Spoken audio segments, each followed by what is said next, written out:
स्वागत है आप सभी का सनशाइन पाठशाला पे। UP triple SC video exam परीक्षाएं अपने निर्धारित शेड्यूल से हो चुकी हैं और जैसा कि कल भी देखा था और आज भी आपको देखने को मिल रहा होगा, परीक्षाएं संपन्न होते ही सॉल्यूशन एनालिसिस और कट ऑफ की वीडियोस यूट्यूब पर लगातार देखने को मिल रही हैं।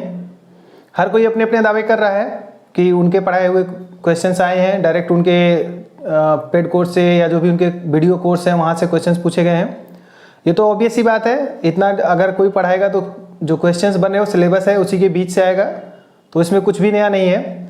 इन सब के बीच जो बहुत ज़रूरी, बहुत ही एस्पिरेंट्स के पॉइंट ऑफ व्यू से जो बहुत ज़रूरी चीज़ जो छूटती जा रही है, आज की वीडियो में मैं आपसे उसी पे चर्चा करूंगा कि आखिर इन सब चीज़ों पर ध्यान क्यों नहीं दिया जा रहा है। हर कोई अपने अपने दावे कर रहा है, हर कोई अपने आप को बेहतर दिखाने की कोशिश कर रहा है। जो भी यूट्यूब चैनल्स हैं, कोचिंग इंस्टीट्यूट्स हैं, वो एक दूसरे से बेहतर दिखाने के चक्कर में बहुत मेहनत कर रहे हैं, लेकिन जो छात्रों के हित की बात है, जो उनके लिए बहुत ज़रूरी चीज़ें हैं, उन पर कोई चर्चा क्यों नहीं हो रही। मैं आपसे इस वीडियो में इन्हीं सब पॉइंट्स पर चर्चा करूँगा। जैसे मैं सबसे पहले अगर बात करूँ, एग्ज़ाम एक से अधिक शिफ्ट में क्यों हो रहा है, नॉर्मलाइजेशन का चक्कर क्यों लाया जा रहा है।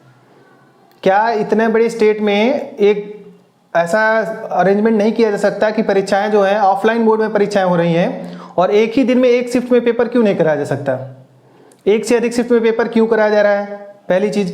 और पेपर जो एक से अधिक शिफ्ट में हो रहा है तो उसके जो क्वेश्चंस हैं, जो क्वेश्चन पेपर है उसका लेवल एक जैसा नहीं है। एटलीस्ट उसको एक एवरेज मेंटेन करके रहना चाहिए कि क्वेश्चन पेपर जो है वो उसी के आसपास रहे। पेपर कुछ शिफ्ट में आसान है, किसी किसी शिफ्ट में बहुत टफ है, और ऐसे में नॉर्मलाइजेशन कैसा होगा, क्या होगा, इस चीज़ को लेकर जो भी परीक्षार्थी उसको परीक्षा को दे रहे हैं उनके मन में अनिश्चितता है कि पता नहीं उनका पेपर अच्छा हुआ तो भी उनको डाउट है कि नॉर्मलाइजेशन कैसा होगा, और जिनका खराब हुआ तो उनके लिए तो और मुश्किल की बात है। लेकिन इन सब के बीच मेरा ये पूछना है कि क्यों नहीं हम परीक्षाएं एक दिन में एक शिफ्ट में क्यों नहीं करा पा रहे हैं, इस पे बात क्यों नहीं की जा रही कि हम लोग सब लोग मिलकर प्रयास करें कि एग्ज़ाम जो हो रहा है वो एक शिफ्ट में हो, जिससे नॉर्मलाइजेशन का चक्कर नहीं हो ही नहीं। क्योंकि ऑनलाइन मोड में एक बार परीक्षा होती तो ऐसा माना जा सकता था कि इतने ढेर सारे सिस्टम्स अरेंज करना मुश्किल हो सकती है, लेकिन ऑफलाइन मोड में परीक्षाएं हो रही हैं और आसानी से परीक्षा एक दिन में कराई जा सकती है, एक शिफ्ट में कराई जाती है। लेकिन ऐसा हो नहीं रहा है, पता नहीं क्यों हो रहा है। नॉर्मलाइजेशन का अनावश्यक रूप से इस परीक्षा में कोई ज़रूरी तो है नहीं, लेकिन नॉर्मलाइजेशन होगा और उस वजह से कई चीज़ें आपके फेवर में नहीं होंगी, पहला पॉइंट।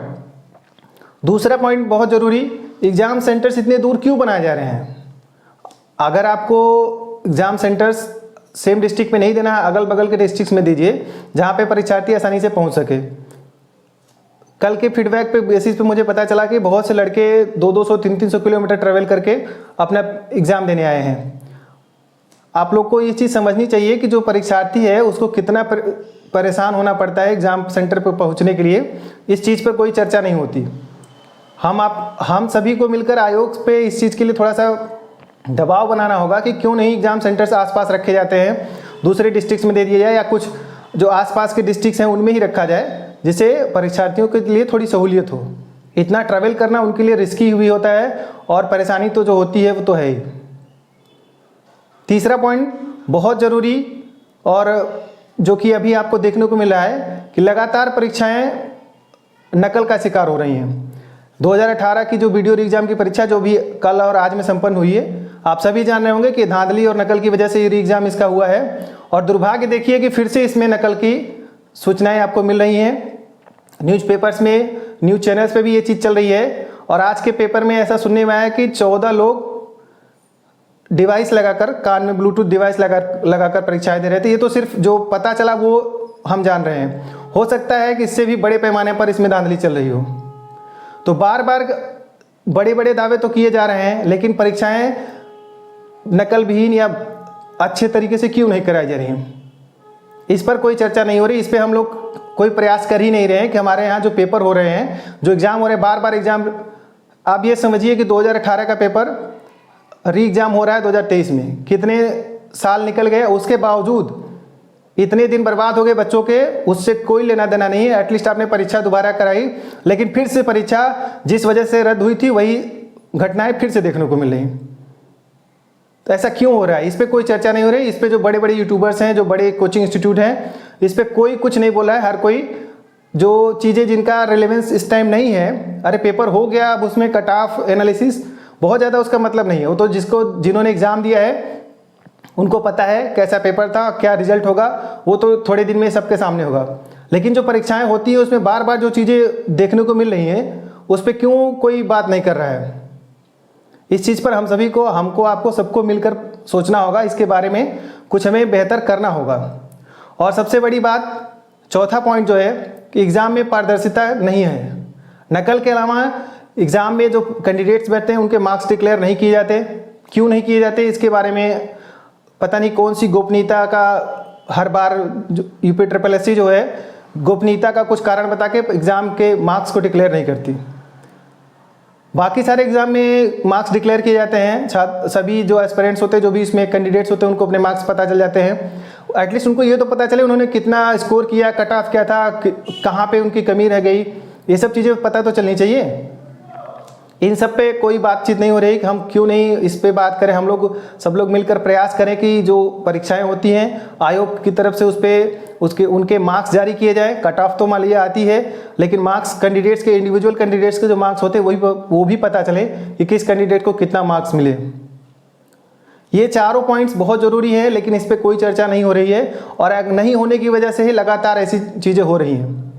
देखिए SSC में भी आपने देखा होगा 2016 के एग्ज़ाम में, 17 के एग्ज़ाम में बहुत धांधली हुई, बहुत कुछ सुनने को मिला। उसके बाद सारे छात्रों ने मिलकर प्रयास किया और रिजल्ट काफ़ी बेहतर है। अभी आप सभी जान रहे होंगे 2022 का CGL का जो एग्ज़ाम हुआ, नोटिफिकेशन से लेके 5.5 महीने के अंदर बिल्कुल फेयर तरीके से एग्ज़ाम कंप्लीट हुआ और रिजल्ट भी डिक्लेयर हो गया 5.5 महीने के अंदर। उत्तर प्रदेश के जो आयोग हैं, लोक सेवा आयोग को छोड़कर बाकी सभी आयोग जो भी परीक्षाएं कराती है, ज़्यादातर परीक्षा UPSSC कराती है। इसके अलावा जो टीचर्स के जो आयोग हैं वो सारे इतना डिले करते हैं। उस डिले पे कोई बात नहीं होता कि इतना टाइम क्यों लगता है। बच्चों का टाइम, कैरियर, बहुत ज़्यादा टाइम उनका वेस्ट हो जा रहा है। उनके कैरियर के लिए कितना बड़ा नुकसान हो रहा है, इस चीज़ को कोई नहीं बात कर रहा है। मैं आप सभी से रिक्वेस्ट करूंगा इस वीडियो को थोड़ा शेयर करें। मैं ऐसे आपसे बोलता नहीं हूं, क्योंकि ये आप ही के हित की बात है। इसको ज़्यादा से ज़्यादा लोगों तक पहुंचाएं। आपके लिए, हम सब के लिए बहुत ज़रूरी है कि हम लोग थोड़ा इसमें प्रयास करके कुछ बदलाव जरूर लाएं। कब तक ऐसे ही चलता रहेगा। इन्हीं सब बातों के साथ आज की वीडियो में इतना ही। तब तक अपनी पढ़ाई करते रहें, अपना ख्याल रखें।